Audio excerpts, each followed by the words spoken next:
Hi, I'm Jennifer. This is Lexi, my oldest daughter and my trusty assistant. She is going to be helping us with a Dutch braid today. So I'm going to sit down and I will let her take over. So this is called a Dutch braid.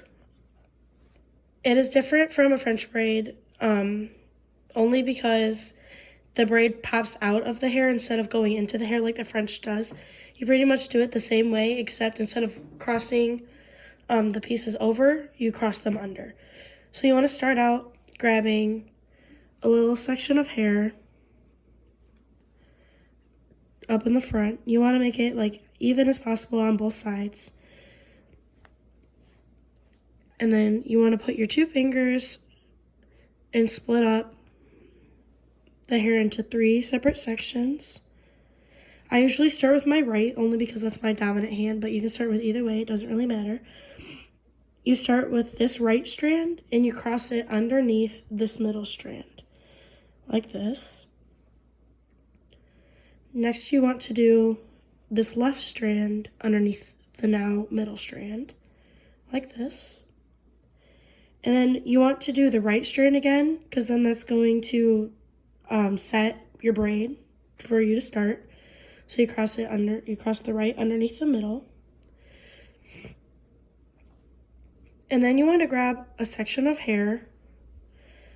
It can be a smaller section, a bigger section, it doesn't really matter. It depends on how big and like thick you want your braid. I usually just take kind of smaller sections. I feel like it looks neater.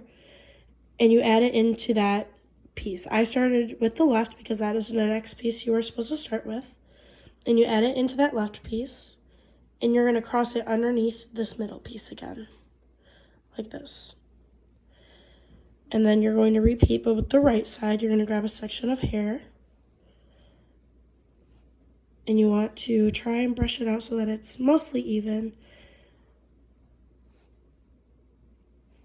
And then you're going to add it in to this right piece, and you're going to cross it underneath the middle piece, like this. And then you're going to do your left side again, adding in a section of hair into the left piece, and crossing underneath again. And now the right side. I always try and brush through this so that it makes it look a little neater. And you cross it underneath the middle. And then you repeat again with the left.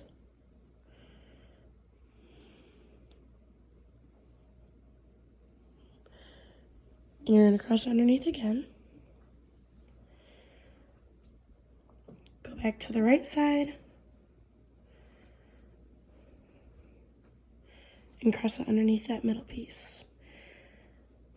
And if you look at it, you can see that the braid is above the hair instead of folding into it, so that it kind of pops out. And usually you can either do 1 or 2. I like to do 2 most of the time. And you go all the way to the end, and then you can tie it off with a hair tie. You can put it into a low bun at the end of it. There's a lot of things that you can do with it. You can make it like a little accent braid too. So that's how you do the Dutch braid. All right. Thank you very much, Lexi. Mm-hmm. So Lexi is our resident braid expert. So I want to thank her for helping out today, and my other daughter who is taping behind the scenes.